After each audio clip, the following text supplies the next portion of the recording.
4.3 Quadratic functions and their properties. So quadratic function, that's f of x equals ax squared plus bx plus c. Of course, it could be like minus bx minus c, like the plus and minuses don't matter. What tells us that it's a quadratic is that it's squared. When it's x squared, we know that it's a quadratic function. So no x cubes, no x to the fourths, nothing like that.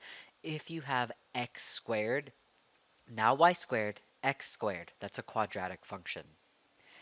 Properties of the graph of a quadratic function, it's a parabola. It's a U shape, it's a happy face or a sad face. So your a can never be 0, because if it's 0, it's no longer a quadratic, it's a line. Your vertex is negative b over 2a, f of negative b over 2a. So this is math talk. I'll break it down in a second. Your axis of symmetry is the vertical line, x equals negative b over 2a. A parabola is concave up if a is greater than 0. The vertex is the minimum point. A parabola is concave down if a is less than 0. The vertex is a minimum or maximum point. So your a, you have a positive a, it's a happy face. If you have a negative a, it's a sad face. The vertex formula. Let's break this down. So this is a point. This is just a point x, y. So it's saying to find x, you do negative b over 2a. To find y, do you notice that it's in f of blah blah blah? So this is real similar to f of x, but instead of x, we have f of negative b over 2a. So what that's saying,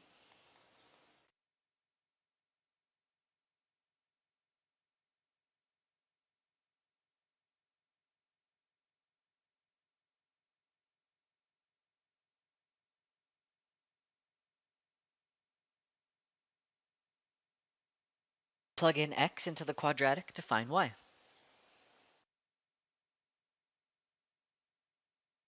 So your vertex, we already stated that it's your maximum and minimum point. So a happy face, you have a minimum lowest point, and that opens up. Your axis of symmetry cuts it right down the middle. Your axis of symmetry is a line that cuts the graph perfectly in half. If you have a negative a, you have a frowny face, and you have a highest point, a maximum point. Let's locate the vertex and axis of symmetry of the parabola defined by f of x equals 3x squared plus 6x plus 1. Does it open up or down? So right away, because we see that this is negative, it's negative x squared, we know that this opens down. All based off of that. If it were positive x squared, it would open up. It doesn't matter what the number is. It just matters if it's positive or negative. All right, let's go ahead and find the vertex. So a vertex is two things. It's an x and a y. So to find x, it's a formula. Negative b over 2a. So let's go ahead and do that. We have negative blank over 2 blank. And just as a reminder, remember this is a, b, c. So b is positive 6 and a is negative 3. We simplify negative 6 over negative 6 and we get positive 1. So that's how we get x. But don't forget, it's a point. So we need to find y. To find y,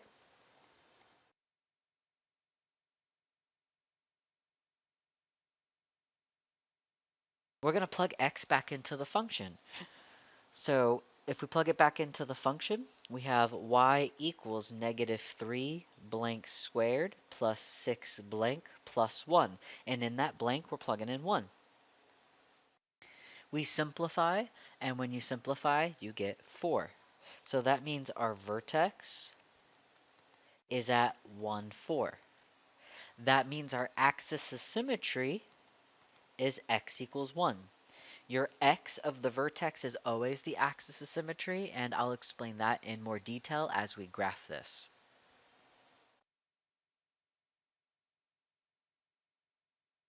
Let's graph. For the quadratic, f of x equals x squared plus 10x, answer the following.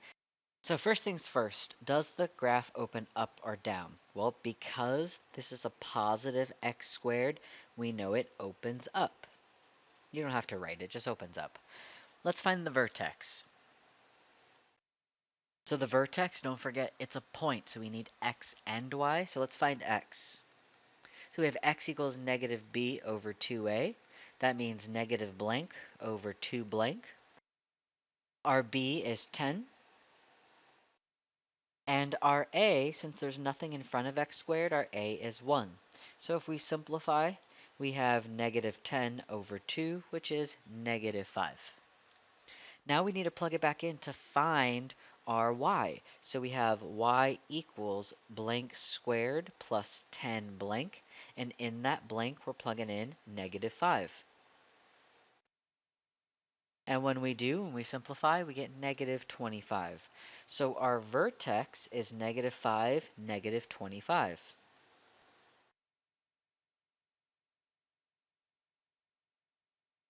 And that leads us to our axis of symmetry.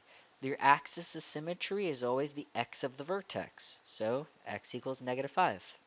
When we graph it, I'll break that down a lot more. All right, moving on to x-intercepts. So in order to do x-intercepts, we just need to factor, and y needs to be 0. So we have 0 equals x squared plus 10x. This is a binomial, and there's only one way to factor a binomial. You have to take a greatest common factor. X squared plus 10x, they have x in common. We set each factor equal to 0. And we get negative 10 equals x and 0 equals x. So our x-intercepts, because it says what is slash r, we just list the x. Our x's are 0 and negative 10. So we have negative 10 and 0. Our y-intercept, we actually already have it. If your x-intercept is 0, 0, then your y-intercept is 0, 0. So you can just automatically just say 0, 0, or if you can't remember that, just solve it old school way. So for the y-intercept, we make x equals 0. So we have y equals 0 squared plus 10 times 0, and that's just 0. So our y-intercept is 0. So that means we have a couple points. Our x-intercept is negative 10, 0, 0, 0, and our y-intercept is 0, 0. We're graphing this so we bring out the points. We have everything we need to graph. You only need 2 points to graph a quadratic. So our vertex is at negative 5, negative 25. And our points are negative 10, 0, and 0, 0. So let's create this graph to work with us. Our vertex is negative 5, negative 25. And then we have 0 and 10. So we can go by 5. Alright, now that we have our coordinate plane filled out, we have our two x-intercepts at negative 10 and 0. We have a y-intercept at 0, so it doesn't really matter. And then we have our vertex at negative 5, negative 25. And we have an axis of symmetry. What that does is just a line that goes right through the vertex. It's a dotted or dashed line that just goes straight through the vertex. And we label it. And as best as you can, connect those dots.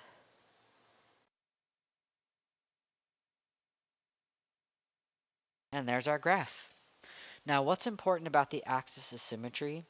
Do you notice that from here to the axis, it's 2 units? And then here to the point to the axis, it's 2 units.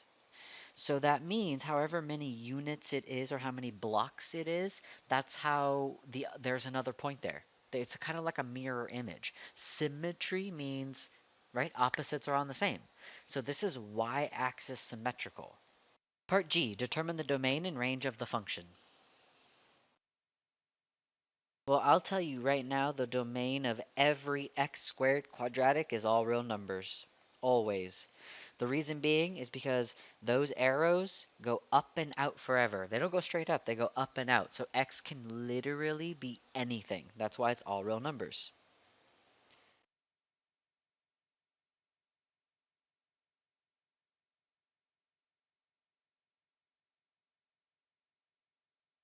Our range, however, is different. Those are our y values. Our y, it starts at negative 25. And the graph goes up. When you go up, you're feeling positive, so you're positive infinity. Because it's a closed dot at negative 25, it's a perfect just point, it gets a bracket. It only doesn't get a bracket if it's an open circle, and we learned that in chapter 3. Part H, determine where f of x is greater than 0 and where f of x is less than 0. So f of x is greater than 0, that's saying y is greater than 0. And what we're looking for is where the graph is above the x-axis. So f of x is less than 0, we're looking for where y is, which y is less than 0, and we're looking for where the graph is below the x-axis. So if we're talking about above the x-axis, I'm going to make it highlighted in blue. Above the x-axis is here and here. That's above the x-axis. Below the x-axis, I'm going to do it in dark green, is right here.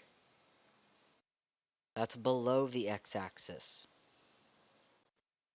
So we're looking for what x is this behaving like. This is real similar to 4.1 and that linear question. So what's happening to the x's as we have our y's above and below the x-axis?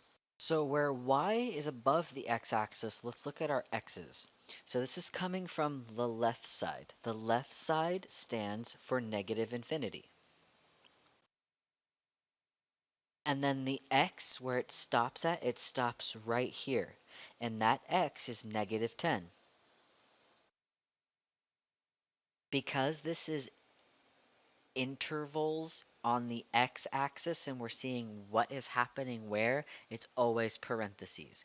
Bracket in parentheses only goes with inequalities that we're trying to solve or closed and open circles.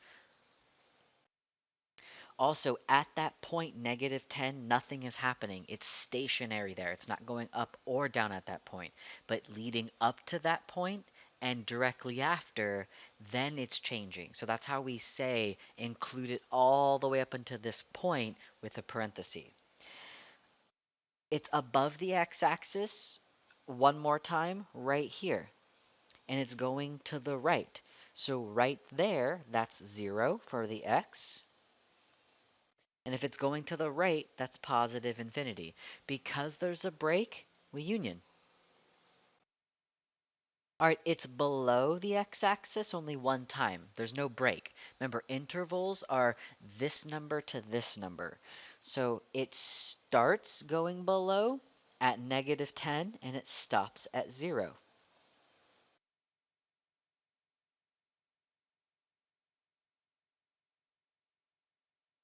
Negative 10 to 0, it covers negative 9, negative 8, negative 7, negative 6, negative 5, all the way. That's why we don't have to count any of these numbers in between, because an interval is saying every number between negative 10 and 0 is what's going to make the graph be below the x-axis.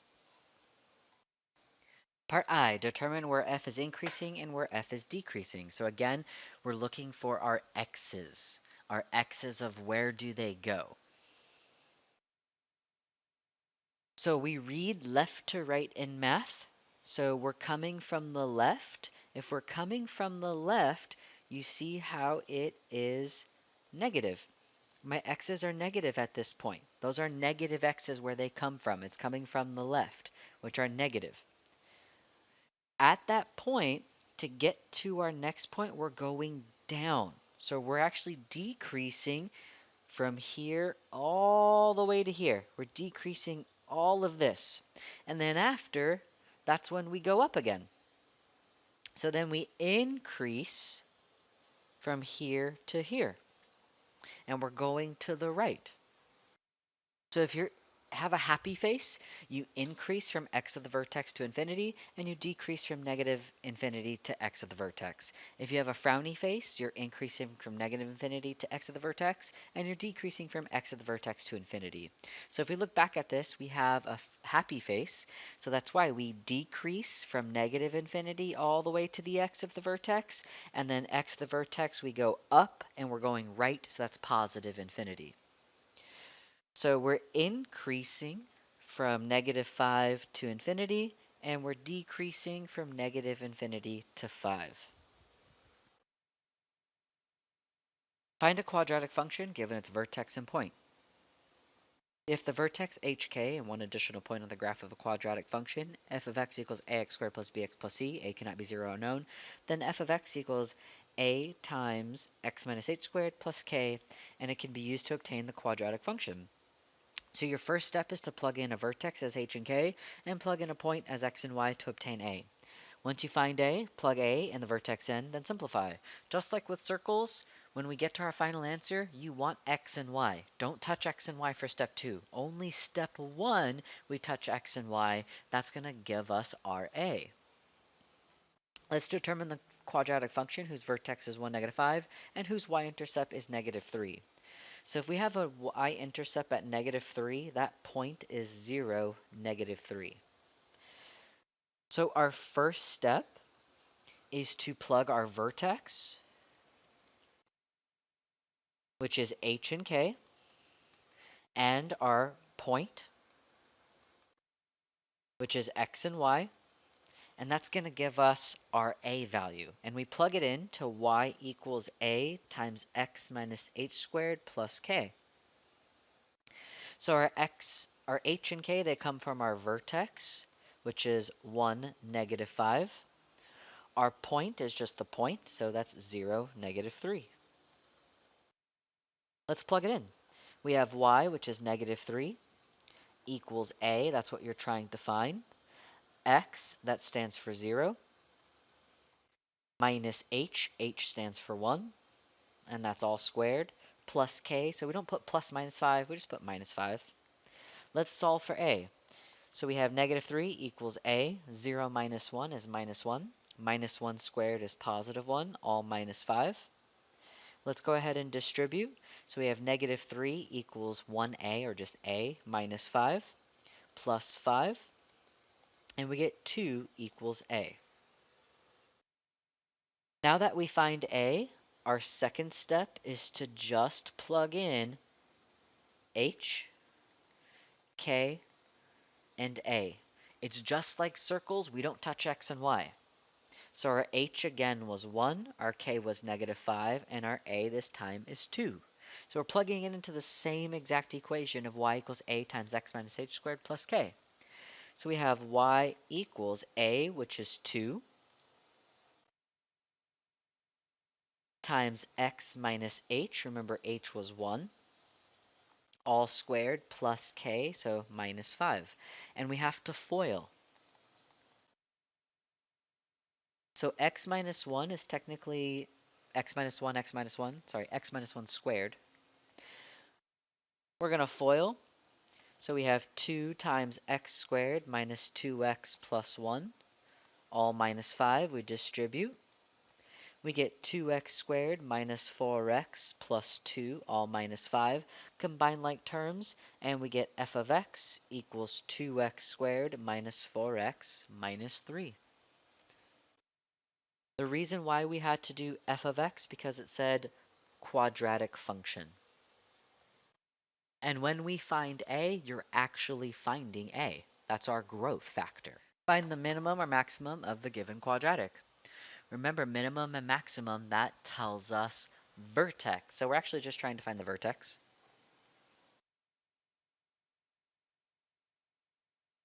So because this is a positive x squared, I know that it's a happy face. Since it's a happy face, that vertex is a minimum. So we're actually trying to find the minimum of this quadratic. To find that, we have x equals negative b over 2a. So negative blank over 2 blank. We have a, b, and c. Remember, it goes in order. So our b is -4, and our a is +1. We clean this up to have 4 over 2, which is 2.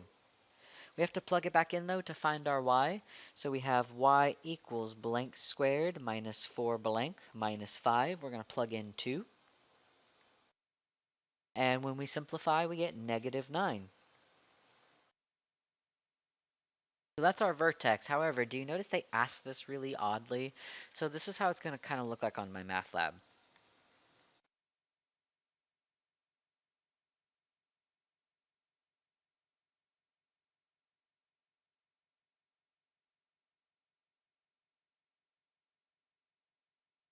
So it's saying the minimum value is 2. That's the least number of x we can put in. After you do that, to get the minimum x, that happens and it occurs your y value at -9. Example 5 is extremely similar to example 3, so maybe pause and give it a try. Determine the quadratic function whose vertex is -2, -16, and whose x-intercept is 2. So that point is technically 2, 0. Alright, our first step, we need h, we need k, we need x, and we need y. So h and k, those come from our vertex. So our h is -2, our k is -16. Our x and y, they come from the x-intercept, the point, whatever else they give you. So x, y, we have 2, 0. We're going to plug it in into y equals a times x minus h squared plus k. So we have y, which is 0, equals a times x is 2, minus h is -2. That's all squared, plus k, since it's negative, we just do minus 16. We know the middle, that becomes 2 plus 2. So we have 0 equals 2 plus 2, which is 4. 4 squared is 16. Let's distribute the a, so we have 0 equals 16a minus 16. We add 16 over. We get 16 equals 16a. Divide by 16. And we get 1 equals a. Our second step is to use h, k, and a, and we're going to plug it into the same exact formula. So again, our h is -2, our k is -16, and our a, we just found it as 1. So we have y equals a, which is 1, times x minus h squared. Our h is -2, and that's all plus k, so minus 16. Let's simplify. We know that's going to be turned into plus, so we have 1 times, if you have 1 on the outside, you can ignore it. We don't need it anymore. So we technically have x plus 2 squared. So that's x plus 2, all minus 16. We FOIL to get x squared plus 4x plus 4, all minus 16. Simplify, so we have f of x equals x squared plus 4x minus 12. And again, the reason why we had to do f of x because it says quadratic function.